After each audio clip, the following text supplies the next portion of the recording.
basically what have been fighting and like struggling to get, to have a house, to buy a car, to establish myself here. You have it all, and you're like, I don't know. One thing people don't know, there's actually a movement of people coming back to Nigeria. I can't keep what I'm feeling to myself. I just want to say, not all these ones we drive in the UK and we think we're driving have this aspiration and the dream. You're coming to do this, you're coming to do that. But sometimes Nigeria can just embarrass you. They can just embarrass you and you'll be like, okay, what's going on here? Sometimes when I tell people about the way of life, the difference in the way of life in the UK and what we do here, and the stress, that unique stress. I say unique because when you tell people sometimes they'll be like, what are you talking about? You're talking about Great Britain, you're talking about England, you're talking about the UK. Like, what can go wrong there? Can you compare the infrastructure to what we have here? Can you compare, like, literally everything is good. Anything that comes from there is good. Don't get me wrong, I think it's good when it comes to the infrastructure. We can't really, like, they are not the same. To be honest, I don't mind people that are struggling in Nigeria, like young people struggling, after school, youth service, they don't have a job and they've been doing that year in, year out. I don't mind them doing everything they can to go abroad to make better life for them. So I don't mind that. Where I've got problem is people that are already well-to-do. In my estate where I live, like, like when you come in, you see their house, you see their cars, they bought this thing for cash. The house they live in is not a mortgage. They built it or they bought it outrightly. They paid for it cash. The cars that they drive, not all these ones we drive in the UK and we think we're driving cars, like big cars. They paid them in cash, not through car finance or anything like that. And you see people like that, telling you if they've got any opportunity now. In fact, they'll be asking me, like, what link do I have? I've been there for so many years. What can I do to help them facilitate their their movement and everything? Those are the people I have problem with, because at the end of the day, when you sell these properties, sell your business or businesses, sell your cars, and you take yourself to a place that you've never been, or even if you've been there, maybe you've been there on holiday.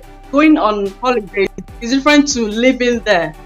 So that's really what I don't understand. If they do that and find themselves there, and most times they are family people, they go with their families, and that's where the problem is. And because of the kind of visas they have, which says no recourse to public fund, I don't know if they don't read that part of the visa. It's different if you're a citizen of that country. Maybe you like came back to Nigeria and decide to go back. You are entitled to the state's benefit if it comes to that. If maybe you don't have a job, or you have a low-paying job, or something goes wrong, at least the state will take care of it. That's just one of the benefits of living and being a citizen outside of Nigeria, especially in the Western world. That's one of the advantages. But if that's not the case for you, why risk it? Why play with your life and the life of your children? It's like a movement for me. It's more than coming back to Nigeria for the nostalgia. It's more than, I'm going back to Nigeria because I want to. Because I'm here already and I see what is going on. I can't keep what I'm feeling to myself. I just want to say, because I'm living with them, I've lived over there, I've got the experience of both worlds. So it pains me to see people like throwing everything away. Basically, what I've been fighting and like struggling to get, to have a house, to buy a car, to establish myself here. You have it all, and you're like, I don't know, maybe they will explain to me. But yeah, but one thing people don't know, there's actually a movement of people coming back to Nigeria. I get messages, emails every day. I'm even providing a one-to-one consultation just to, now listen to people and, give my own advice, sort of, if you like, to them. My emails is like full, almost on a weekly basis, of people that wants to come back, people that are tired, they've been there for like years, and they've been working. Some of them are doing work for themselves already. But that fear of the unknown, how would they come back to Nigeria? Maybe because they've not been coming back like I have done. I usually come back every 2 to 3 years. I will come back with the children. So sometimes it's that fear of, okay, Nigeria, I don't know what's happening there with all the bad things we are hearing. How am I going to go? I get people like that too. I get people like, I've worked and worked and worked. I've done everything I can to make it over there. It's basically living from hand to mouth. But this time, I don't care what people have to say. I just want to come back. Please, can you put me through? How do I do this? Those are the kind of emails, messages I get like almost all the time.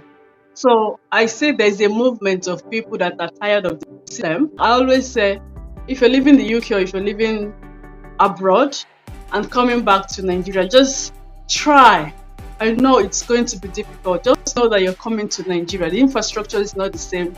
The way of life is not the same. The attitude towards work is not the same. The customer service, don't even get me going. It's it's not the same, Yeah, yeah. The customer service is nothing to write home about. But just having that open mind, just have that open mind. And when you're here, try as much as you can to find ways around this. And wherever you can, educate people. Tell them what you think they can do better and how you think they can do better. Show them. They will see it and they will like it, because who don't like better thing? Like, if you see good things, you will know. Everybody keeps saying, oh, Nigeria is bad. Nigeria is this. This is not there. This one is not there. What can you do for Nigeria? I know so many people will be like, what is she talking about? But at the end of the day, we are the same ones that would make the change. We are here to make the change. So, yeah. So, for those of you that don't know, we offer property management services tailored to Nigerians in the diaspora. We offer property management services, real estate investment service, and relocation services for Nigerians in the diaspora that are looking to come back, or for Nigerians that are looking to relocate to the UK. I offer a one-to-one consultation service where you can, call in and we can talk about this in the consultation. And yeah, you can see our listings. We've got some listings going on for lands and short let or Airbnb, like we call it here in Nigeria. You can check our portfolio. So do not hesitate to book a call. We are here to provide you with transparent and reliable service.